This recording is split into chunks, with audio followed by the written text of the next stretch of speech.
Hello students, स्वागत है आपका हमारे यूट्यूब चैनल में। और आज एक और वीडियो आपके लिए जिसमें कक्षा 10 के सामाजिक विज्ञान के 20 महत्वपूर्ण प्रश्नों को शामिल किया गया है। तो आइए बिना देर करते हुए वीडियो को शुरू करते हैं। पहला प्रश्न है आपके लिए। पहला प्रश्न है, जर्मनी के एकीकरण में मुख्य भूमिका किसकी थी? आपको बताना है जर्मनी के एकीकरण में मुख्य भूमिका किसकी थी। आपके लिए ऑप्शन है, पहला विलियम प्रथम, दूसरा है ऑटो वान बिस्मार्क, और ज्यूसिपे गैरिबाल्डी, और ऑप्शन डी है काबूर। आपको बताना है जर्मनी के एकीकरण में मुख्य भूमिका किसकी थी। तो इसका सही आंसर होगा बी, यानी कि जर्मनी के एकीकरण में मुख्य भूमिका ऑटो वान बिस्मार्क की थी। ध्यान रखिएगा। अगला प्रश्न है आपके लिए, क्या था ब्रिटेन में कार्न लॉ समाप्त करने का मुख्य कारण क्या था? आपके लिए ऑप्शन है, जनसंख्या में वृद्धि, उद्योगपतियों एवं शहरियों का विरोध, कार्न आयात पर नियंत्रण, और लास्ट ऑप्शन है कृषि उत्पादों की अधिकता। तो आपको बताना है कि ब्रिटेन में कार्न लॉ समाप्त करने का मुख्य कारण क्या था। तो मुख्य कारण ये था ऑप्शन बी, उद्योगपतियों एवं शहरियों का विरोध, यानी कि ऑप्शन बी सही है। अगला प्रश्न है, गुलामगिरी नामक पुस्तक किस प्रकार की समस्या से संबंधित है? गुलामगिरी नामक पुस्तक किस प्रकार की समस्या से संबंधित है? आपके लिए ऑप्शन है, जाति व्यवस्था, सांप्रदायिकता, अस्पृश्यता, बाल विवाह। आपके लिए ऑप्शन है, गुलामगिरी नामक पुस्तक किस प्रकार की समस्या से संबंधित है? तो समस्या ये है जाति प्रथा, यानी कि ऑप्शन ए सही है। गुलामगिरी नामक पुस्तक किस प्रकार की समस्या से संबंधित है? तो जाति व्यवस्था से संबंधित है। अगला प्रश्न, अंतर्राष्ट्रीय मुद्रा कोष की स्थापना कब की गई? 1940, ऑप्शन बी है 1942, ऑप्शन सी है 1943, और ऑप्शन डी है 1944। आपको बताना है अंतर्राष्ट्रीय मुद्रा कोष की स्थापना कब हुई थी? तो कब हुई थी? 1944 में हुई थी। ऑप्शन डी सही है। अगला प्रश्न, बेल्जियम की सामुदायिक सरकार में किसके मध्य सत्ता की साझेदारी है? बेल्जियम की सामुदायिक सरकार में किसके मध्य सत्ता की साझेदारी है? ऑप्शन है, विभिन्न सामाजिक समूहों के मध्य, ऑप्शन बी है शासन के विभिन्न अंगों के मध्य, ऑप्शन सी है केंद्रीय और राज्य सरकारों के मध्य, और ऑप्शन डी है राज्य सरकार एवं सामुदायिक सरकार के बीच में। तो आपको बताना है कि बेल्जियम की सामुदायिक सरकार में किसके मध्य सत्ता की साझेदारी है? किसके मध्य सत्ता की साझेदारी है? यानी कि ये है राज्य सरकार एवं सामुदायिक सरकार के मध्य। ऑप्शन डी सही है। अगला प्रश्न, जब फ्रांस छींकता है बाकी यूरोप को सर्दी जुकाम हो जाता है। देखिए बहुत प्यारा प्रश्न है, बहुत महत्वपूर्ण है और बहुत ही रोमांचक प्रश्न है। जब फ्रांस छींकता है बाकी यूरोप को सर्दी जुकाम हो जाता है, ये कथन किसका है?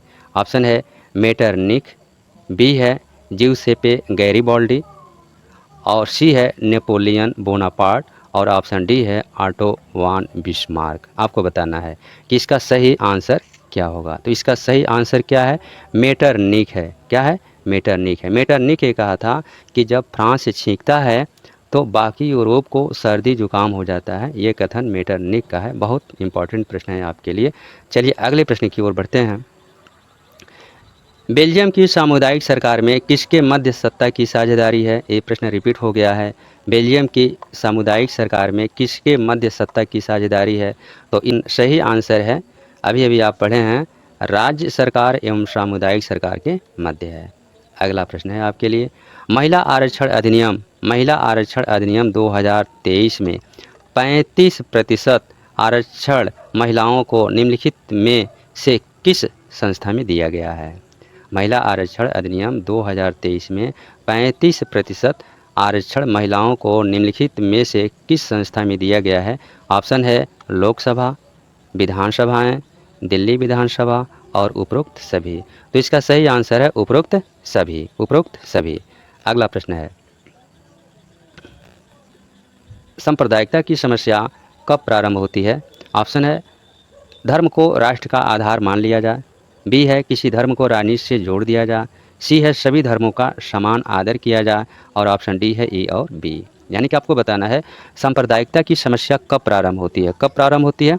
तो इसमें है ऑप्शन ए, धर्म को राष्ट्र का आधार मान लिया जाए, ए, और ऑप्शन बी किसी धर्म को राजनीति से जोड़ दिया जाए, यानी कि ऑप्शन ए और बी दोनों सही है।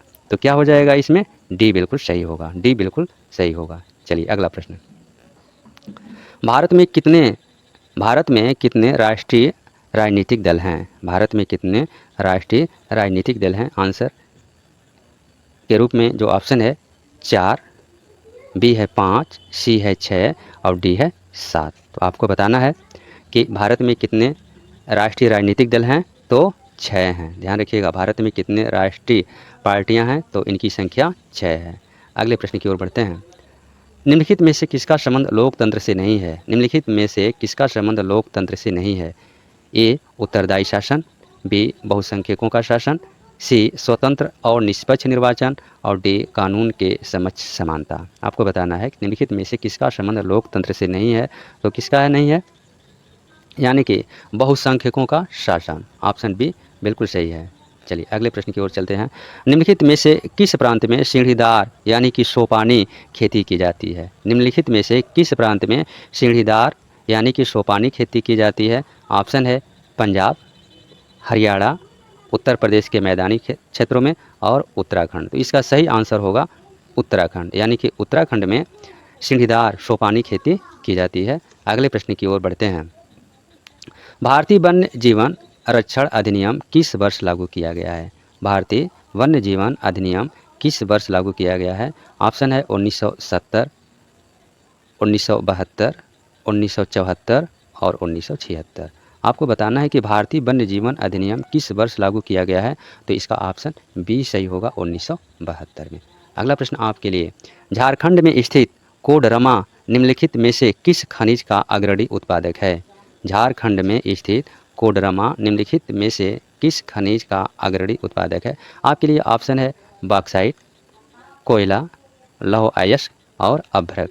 तो इसका सही आंसर होगा ऑप्शन डी, अभ्रक, यानी कि झारखंड में स्थित कोडरमा निम्नलिखित में से किस खनिज का अग्रणी उत्पादक है, तो अभ्रक का है। ऑप्शन डी बिल्कुल सही है।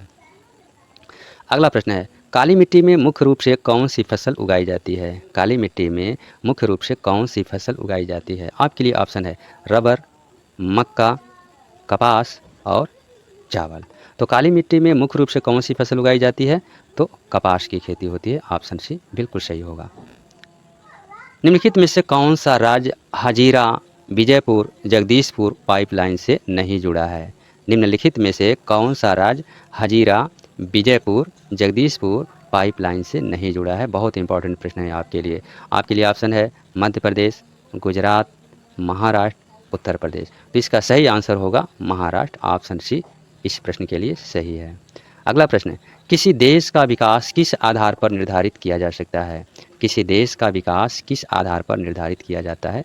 आपके लिए ऑप्शन है प्रति व्यक्ति आय, औसत साक्षरता स्तर और सी है स्वास्थ्य स्थिति और डी है उपरोक्त सभी।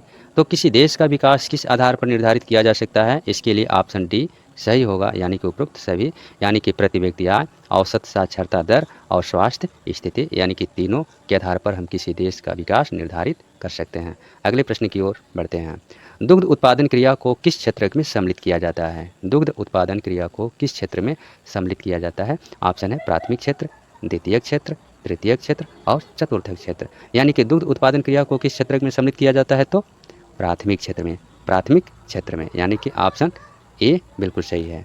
अगले प्रश्न की ओर बढ़ते हैं, निम्नलिखित में से कौन ऋण के औपचारिक स्रोतों में शामिल है? निम्नलिखित में से कौन ऋण के औपचारिक स्रोतों में शामिल है? ऑप्शन है बैंक, साहूकार, नियोक्ता, व्यापारी। तो ध्यान रखिएगा कि औपचारिक जो स्रोत होता है ना, वो बैंक है, यानी कि जिस पर रिजर्व बैंक ऑफ इंडिया या सरकार का नियंत्रण हो। ऐसे स्रोतों को हम क्या कहते हैं? औपचारिक स्रोत कहते हैं। तो इस प्रश्न का ऑप्शन ए बिल्कुल सही है। अगले प्रश्न की ओर बढ़ते हैं, भारत में कौन सी केंद्रीय सरकार की तरफ से करेंसी नोट जारी करता है? ये प्रश्न बहुत इंपॉर्टेंट है। भारत में कौन केंद्रीय सरकार की तरफ से करेंसी नोट जारी करता है? ऑप्शन है भारतीय रिजर्व बैंक, भारत सरकार, राज्य सरकार और राज्यपाल। इसका सही आंसर होगा भारतीय रिजर्व बैंक। भारतीय रिजर्व बैंक, यानी कि भारतीय रिजर्व बैंक भारत में केंद्रीय सरकार की तरफ से करेंसी नोट जारी करता है। अगला प्रश्न आपके लिए, और ये अंतिम प्रश्न होगा, विश्व के देशों में अंतर्राष्ट्रीय कंपनियों द्वारा निवेश का सबसे अधिक सामान्य तरीका है? ऑप्शन है नई कंपनियों की स्थापना, स्थानीय कंपनियों को खरीद लेना, स्थानीय कंपनियों से साझेदारी करना, और लास्ट ऑप्शन है विकासशील देशों पर कब्जा कर लेना। तो इसमें जो सही आंसर होगा ना, विश्व के देशों में बहुराष्ट्रीय कंपनियों द्वारा निवेश का सबसे अधिक सामान्य तरीका क्या है? स्थानीय कंपनियों को खरीद लेना, यानी कि विकल्प भी सही है। अगले प्रश्न की ओर चलते हैं।